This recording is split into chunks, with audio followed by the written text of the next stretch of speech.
আসসালামু আলাইকুম প্রিয় শিক্ষার্থী বন্ধুরা। আমি 2026 সালে এসএসসি পরীক্ষা চলমান, তার ইংরেজি বিষয়ের প্রথম পত্র নিয়ে আলোচনা করছিলাম। আমি ঢাকা বোর্ডের প্রশ্ন নিয়ে আলোচনা করেছি এর মধ্যেই, এবং 1, 2 এবং 3 নম্বর প্রশ্ন নিয়ে আলোচনা করেছি। আজ আমি দিনাজপুর বোর্ডে যেটা প্রথম পত্রে এসেছিল, প্রথম প্যাসেজ, তার 1, 2 এবং 3 নম্বর প্রশ্নের উত্তর নিয়ে আলোচনা করব। তো 2026 সালে দিনাজপুর বোর্ডে এসেছিল তোমাদের ট্র্যাডিশনাল চাইল্ডহুড প্যাস্টাইমস। এটা ছিল ইউনিট 3, লেসন 3 থেকে। তো এই প্যাসেজটির ভাবার্থ হলো যে অতীতে প্রথাগত যে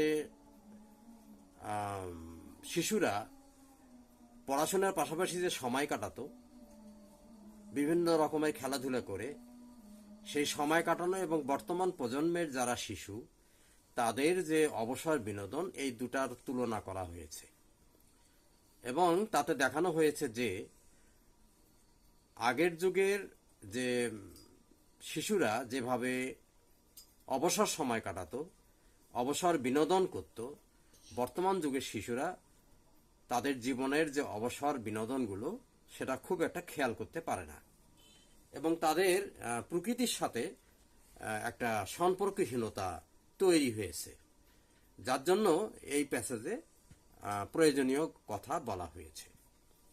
তো আসো শুরু করা যাক যে 1 নম্বর প্রশ্নে কি ছিল। 1 নম্বর প্রশ্নে এমসিকিউ নিয়ে আমি আলোচনা করব। আচ্ছা, 1 নম্বর প্রশ্নে এমসিকিউ, তোমরা জানো এমসিকিউ তো সবসময় শূন্যস্থান থাকে কিংবা যে কোনো একটা প্রশ্ন থেকে যায়, যা 4টে অপশনের মধ্যে একটা অপশনকে কারেক্ট হিসেবে তোমাদেরকে উত্তর করতে হবে। তো দেখা যাক আজকের এমসিকিউতে কি দিয়েছে তারা। এ নম্বরে, the closest meaning of the word organization is dash. Organization বা সংগঠন কথাটার নিকটতম যে অর্থ, নিচের যে 4টি অর্থ দেয়া আছে, সে নিকটতম অর্থ কোনটি, সবচেয়ে প্রপার অর্থ কোনটি।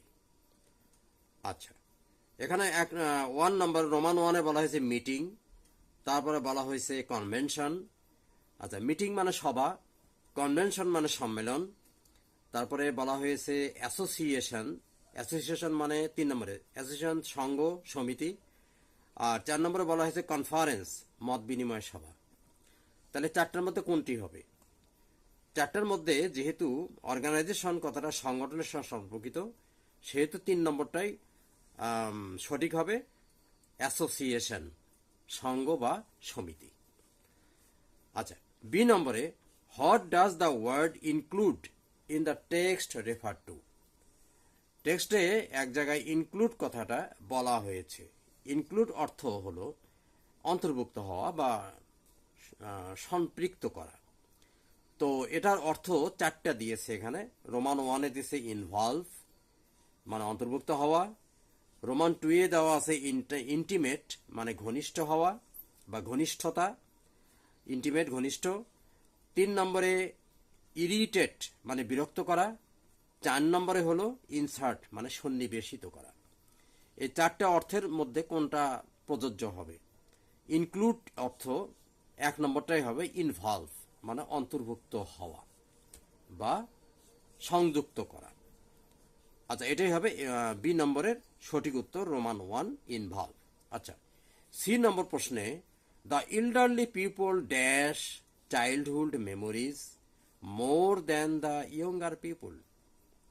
আচ্ছা, এখানে কথাটা বলতে চেয়েছে এভাবে যে বয়স্ক লোকেরা, যারা বৃদ্ধ মানুষ, তারা বর্তমান যুগের যারা ইয়াং জেনারেশন, তাদের চাইতে বৃদ্ধ লোকেরা তাদের যে শৈশবের যে অবসর বিনোদনগুলো, খেলাধুলোগুলো বেশি স্মরণ করতে পারে বর্তমান ছেলেপেলেদের তুলনায়। তাহলে কথাটা কি আসবে? ড্যাশে কি হবে? পিপল ড্যাশ চাইল্ডহুড মেমোরিজ, শৈশবকালের যে স্মৃতি এটা স্মরণ করতে পারে। এখানে 4টা অপশন দেওয়া হয়েছে। রিকলেক্ট, স্মরণ করা, রিকলেক্ট মানে স্মরণ করা। তারপরে কি 2 নম্বরে ফরগেট, ভুলে যাওয়া। আচ্ছা, তারপরে 3 নম্বরে ইগনোর, ইগনোর মানে অবহেলা করা, অবজ্ঞা করা। 4 নম্বরে অফার, অফার মানে প্রদান করা। আসলে 4টার মধ্যে প্রথমটাই হবে রিকলেক্ট মানে স্মরণ করা। আচ্ছা, ডি নম্বর প্রশ্নে বলা হয়েছে ডি নম্বর প্রশ্নে বলা হয়েছে which one is in decline. Decline মানে হ্রাস পাচ্ছে, ক্ষয়ে যাচ্ছে, ক্ষয়ে যাচ্ছে, কোনটা? 4টি অপশনের মধ্যে কোনটা ক্ষয়ে যাচ্ছে? Which one is in decline, কোনটা ডিক্লাইন হচ্ছে? যেটা টেক্সটে উল্লেখ করা আছে, কয়েকটা ডিক্লাইন কথা বলা আছে যে হ্রাস পাচ্ছে। কি কি? একটা হলো সুইমিং, একটা হলো রানিং, একটা হলো 3 নম্বরে হলো ক্লাইম্বিং ট্রিজ, 4 নম্বরে হলো প্লেয়িং ক্রিকেট। আসলে ওখানে প্যাসেজে তোমরা যেটা অপশন পেয়েছো তার মধ্যে সুইমিং নেই, রানিং নেই, প্লেয়িং ক্রিকেট নাই, তবে আছে ক্লাইম্বিং ট্রিজ, গাছে উঠা, গাছে চড়ার অভিজ্ঞতা নিয়ে বেশ কিছু আলোচনা সেখানে রয়েছে। তাহলে ক্লাইম্বিং ট্রিজটাই সঠিক হবে। তবে নম্বর প্রশ্ন, today young generations dash nature. Today's young generations আর ড্যাশ নেচার। বর্তমান যুগের যে তরুণ প্রজন্ম তারা প্রকৃতির সাথে কিভাবে, তাদের সম্পর্কটা আসলে কিভাবে, এই কথাই বলতে চেয়েছে। তো বলছে অ্যাট্রাক্টেড উইথ, তারা প্রকৃতির সাথে খুবই আকর্ষিত। আসলে এটা সঠিক নয়। তারপরে রিলেটেড উইথ, সম্পর্কিত, আসলে এটাও নয়। 3 নম্বরে দেখা যাচ্ছে ডিটাচড ফ্রম, এই কথাটাই সঠিক। ডিটাচড ফ্রম মানে বিচ্ছিন্ন, তারা বর্তমান যে প্রকৃতি নেচারের সাথে তারা সম্পৃক্ত না। তারপরে ডিরাইভড ফ্রম মানে একটা অন্য কথা হয়ে যায় যে প্রকৃতি থেকে তারা বিরত, কথাটা এইভাবে না আসে। ডিটাচড ফ্রমটাই সবচেয়ে সুন্দর হয়। আচ্ছা, এফ নম্বরে আছে RSPB is a dash organization. RSPB হলো একটা ড্যাশ অর্গানাইজেশন। কি ধরনের অর্গানাইজেশন, কি ধরনের সংগঠন? ওয়ান নম্বরে বলা হয়েছে বেনাভলেন্ট। বেনাভলেন্ট মানে কি? উপকারী, দরকারি, প্রয়োজনীয়, মঙ্গলকর। কালচারাল, 2 নম্বরে বলা হয়েছে কালচারাল, সংস্কৃতি বিষয়ক। আসলে আরএসপিবি কিন্তু সংস্কৃতি বিষয়ক প্রতিষ্ঠান নয়। লিটারেরি, সাহিত্য বিষয়ক, না তাও নয়। 4 নম্বরে হেলথ, স্বাস্থ্য বিষয়ক, আসলে তাও নয়। মূলত যেটা হবে বেনাভলেন্ট, এটাই হলো আরএসপিবি ইজ এ বেনাভলেন্ট অর্গানাইজেশন। আরএসপিবি একটা কি বলবো, উপকারী সংগঠন। আচ্ছা, জি নম্বর, সবার শেষ প্রশ্ন। জি নম্বরে আছে the word den in the text means. টেক্সটে যে ডেন, ডিইএন, ডেন কথাটি আছে, এর কোন শব্দটার সাথে মিল আছে, এর অর্থটা? আচ্ছা, 1 নম্বর আছে ড্রেইন। ড্রেন বলতে ড্রেন বোঝায় না, ড্রেন হলো নর্দমা বা পয় নিষ্কাশনের জন্য করা হয়। তারপরে ডাম্প মানে বোকা বা যেখানে ফেলে দেওয়া হয় কোনো কিছু, আবর্জনা ফেলার জায়গা, সেটাকে ডাম্প বলে। তারপরে কেভ, 3 নম্বরে বলছে কেভ।